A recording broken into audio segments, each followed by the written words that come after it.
Hello and welcome back to Honey Badger 3D Print and Paint. Today, a tutorial video on how you change the hot end from the high temp to the regular temperature hot end that comes with the GooFoo Mido kit. Before we start that, roll those credits.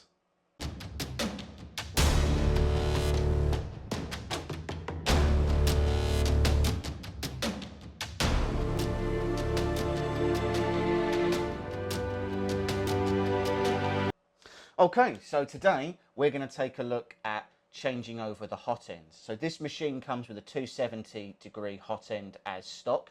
It is all metal. It will print ABS, as we've already seen, but you can also get a 400-degree hot end kit. That's what's currently fitted to this Mido at the moment. We've actually done some test prints with that on some more engineering grade materials, but what we're going to do is we're going to show you now how you go through the process of changing that hot end. So let's get zoomed in and let's get started. Right, so changing this hot end. So I'm leaving the machine on at the moment, but I've only got it on so I can do the lights. Nothing's actually hot, nothing's heated. This will be the hot end that we're changing to. This will be the hot end that we're changing to. This is the regular 270 hot end. What we have on there at the moment is the 400-degree kit that we've been doing some testing with. So first things first, let's get the old one removed. It's important that the filament is already removed, obviously. And then the first thing you do is find the right size bit. And this one screw here is what holds this front plate on. So first of all, you want to take this plate off. All this plate does is it helps this idle arm from moving about during printing, so it's just really a retention plate. This here is the next thing that we're going to remove. So these two screws here are what actually hold the hot end in place. So we'll remove that screw and this screw. This plate then comes off, and you can see this here is the throat of the hot end. So what we'll also need to do here is move this along, and we need to get this out of the way. So this is the conductive sensor. So there are two grub screws that are not held on with that size. There are two grub screws on the side here, which you just loosen. And this comes out of the top. Now we've got a little device that will help us put that back where it needs to go when we need to do it. But the next thing we need to do before we remove anything else is we undo this screw here. And we undo this screw here, he said, because these are what hold on this, this cover. This will give you access to the little child board that is on the side of this machine, that is on the front of this, which is where the hot end plugs into. So I'll just drop that screw.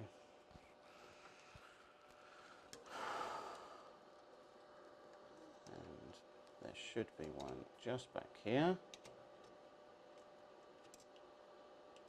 he said.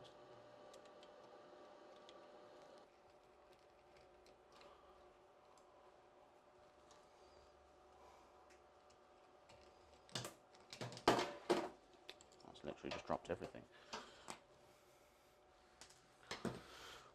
Right, so that's this cover removed, and you can see here we've got a nice mess of wires.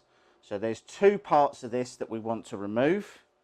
So the first one is this one here. It has the white cables because that is the thermistor. And that's the heating element. And then you remove this one here. which is your thermistor.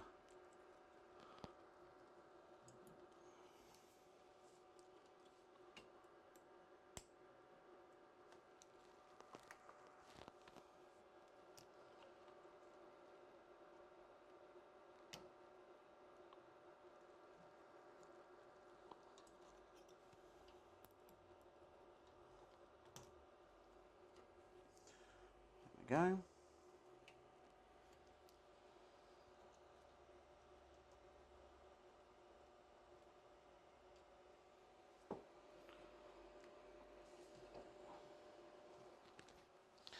At this point, you're going to want to move the bed down.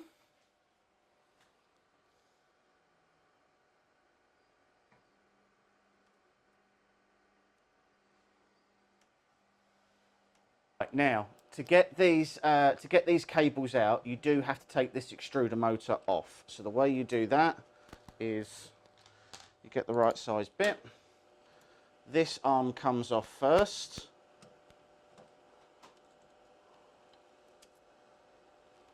Just like that. And then this retention screw here undoes. That allows you to remove the motor, which as you just saw. And this is the high temp hot end removed. So you can see there we've got the connectors for the heating element and the thermistor. The whole throat, the heating block, the nozzle, that all just comes out. So now we take our regular temp hot end. Right, so first thing is we feed these up through here. And this goes up here. This will allow us to plug in the heating element and the thermistor. Will also allow us to mount back our motor. So again, the reason we have to remove that motor is just so that we've got the space to get those cables through. This will then come up there, and you can see that just on the edge here, there's a little lip, and that pushes in to just sit there. All that does is that just stops the tool head from dropping down. So I'm just now placing that back the right way. 1 second. So there's a little notch that's just here, and that corresponds to that. There's a little screw head that sits there. So that goes in there.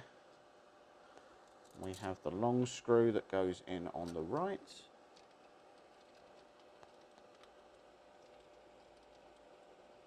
Just like that. And we have the short screw that goes in on the left. Just like that. And now that tool head won't spin and it won't move. So that retains all of that. We're then going to place this there. That goes on like that. And then this screw goes back in here. And that gets our retention arm back on. We're going to pop this back in here for the moment, but we're not going to do up the grub screws. That's just so that we can make sure we've got everything in the place that we need to, which we have. And now we're going to put back on the black cover. So this black cover here should just slide on like that. And then we've got all the little retention screws that go on. He said, immediately dropping one of the important ones.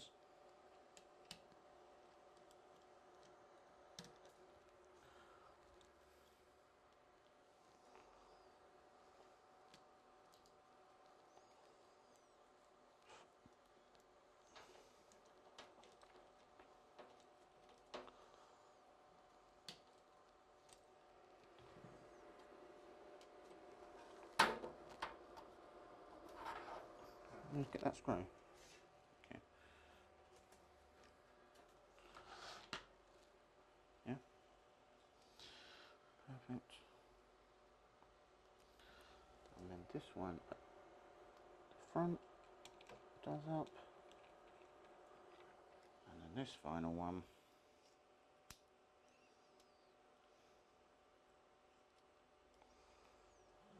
goes back in.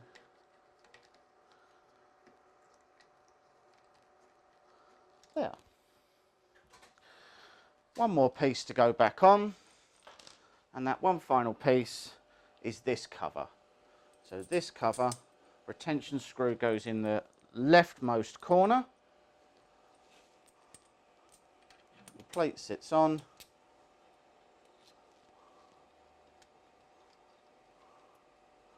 Right, and that are all the changes in the Hotend. So now let's take a look at what we need to change underneath.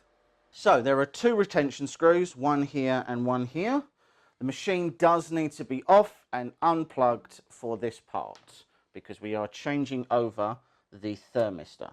So we will unscrew this one here.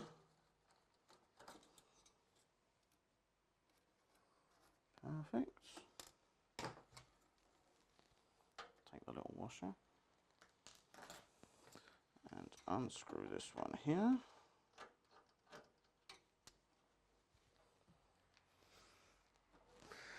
This then lifts up, he said, with a little bit of gentle persuasion, and that brings us to the inside of this machine. So there we go. This should come out to mean we've got full access to the inside. Now you can see down here on this little board, right, so you can see that we have two temperature sensors here. We have this red tag, which is a KTC. That is this braided one that goes up to 400 degrees. And we have an NTC, which is the spare plug that's here. That is what is on the current Hotend that we've just plugged in. So all we need to do is we press the little plug that's on here.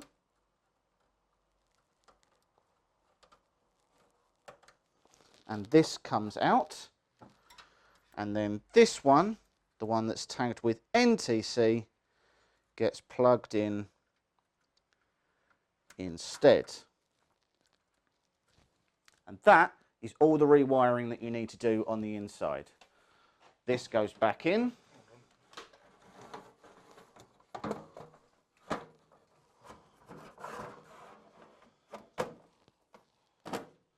This then screws back in.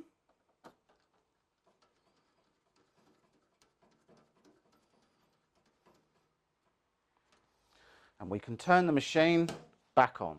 Right, so you've plugged your machine back in, you've done your change on the inside, you've changed your Hotend up here. The next is there is a piece of G-code that we need to run that changes the firmware from a KTC to an NTC. So you plug in your USB drive that came with the device.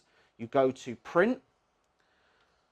I will just go up the file. So I've created a folder of everything that was on this drive called backup. Just helps me keep everything sorted. So if I go in there, there is a folder called Hotend Unit Replacement File and Video. There is one bit of G code called Config KTC, and then there's another one called Config NTC.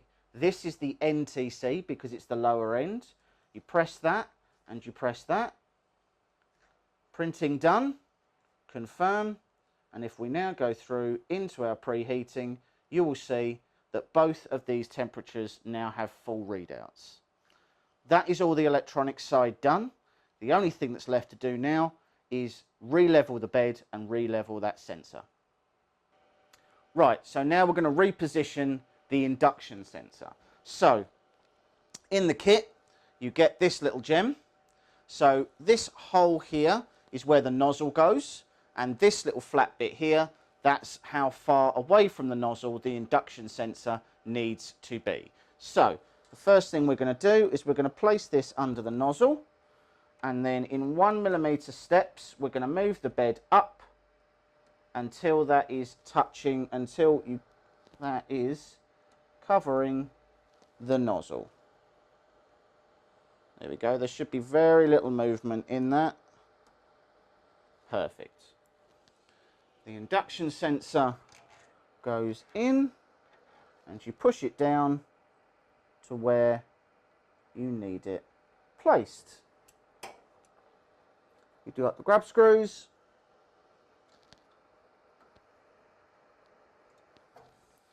You then move the bed back down. Then you can press home.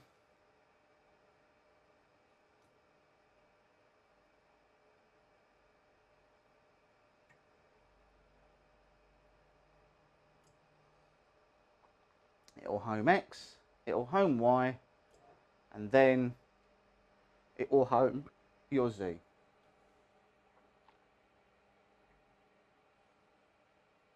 Perfect. So now your induction sensor has been properly positioned. Now all you need to do is you need to reset the Z offset. So the way you do that is you leave it in that right corner position and you grab a piece of paper. You place your paper underneath the nozzle. You go down to 0.1mm movements and you move the Z up until you feel some resistance on the nozzle, which is right about there for me. Nice bit of tension on the nozzle. You press this button here and it will say this resets the Z0 position, continue, and you click confirm. That is now the correct Z offset. You just want to re-level your bed, so you click leveling and the machine will do a home and then it will measure all the points across the bed, fully leveling that bed.